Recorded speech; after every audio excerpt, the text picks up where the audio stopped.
Welcome to the 10-Minute Treasurer. My name's Jeff Pospisil, and I have a habit when I'm preparing financial reports or budget reports in Excel of using a lot of color. So I like to go ahead and if I'm reconciling, after I finish tying out a number, I like to color it yellow or something like that. Or maybe I color code things for different reasons.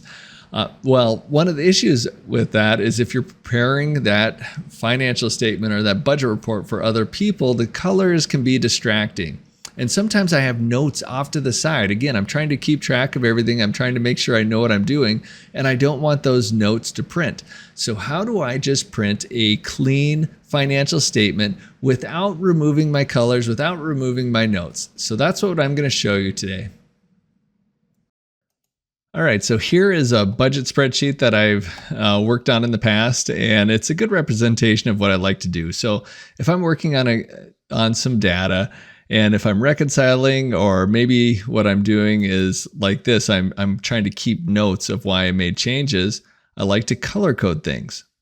So here I went ahead and colored this one green, and then I have an explanation for the green down here. So that's not a bad way for working with the team, but this is probably not appropriate if it's going to be printed maybe or go out to the public. The colors can be kind of distracting because red has a different connotation, even though this might not be bad. It's just colors that I used without even thinking about it.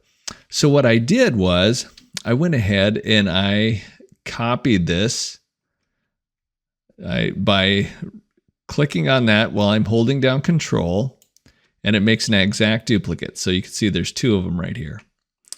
I'm going to go ahead and delete that. And then what I did is I just got rid of all the different colors, and I deleted those explanations out of there. Well, one of the problems is if I make a change, I got to make it in two different places. So not ideal.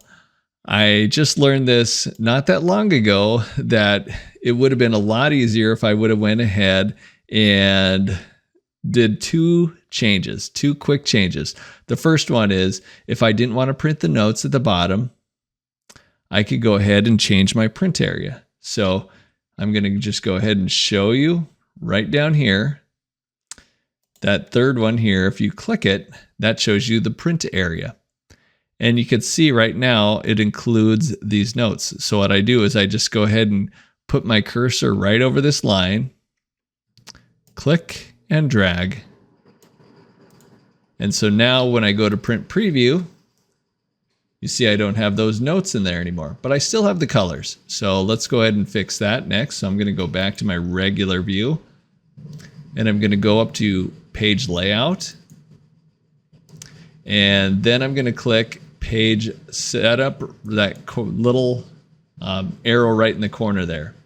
And then if you go to the last tab, sheet, and click this one, it says print black and white.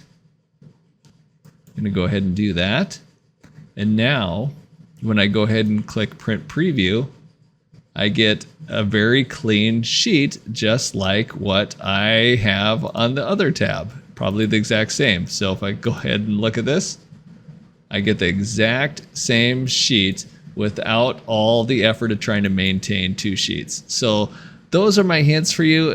If I wanted to make this a PDF too, you can go ahead and save it as a PDF, and it will, or print it as a PDF, and it'll print it just like you saw the print preview. So I'm going to go ahead and try that real quick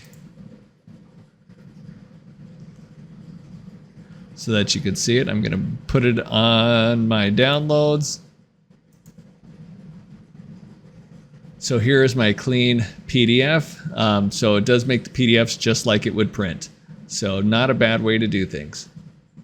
All right, hopefully that was helpful for you. I do like the idea of not having to create like a cleaned up version of a report where I could have the same report with all my colors and all my notes, and also send that out as my clean report as well. So I will put a link in the description if you want to subscribe to my blog. I appreciate any subscriptions, and like, subscribe, comment, all that good stuff. Until next time, God bless.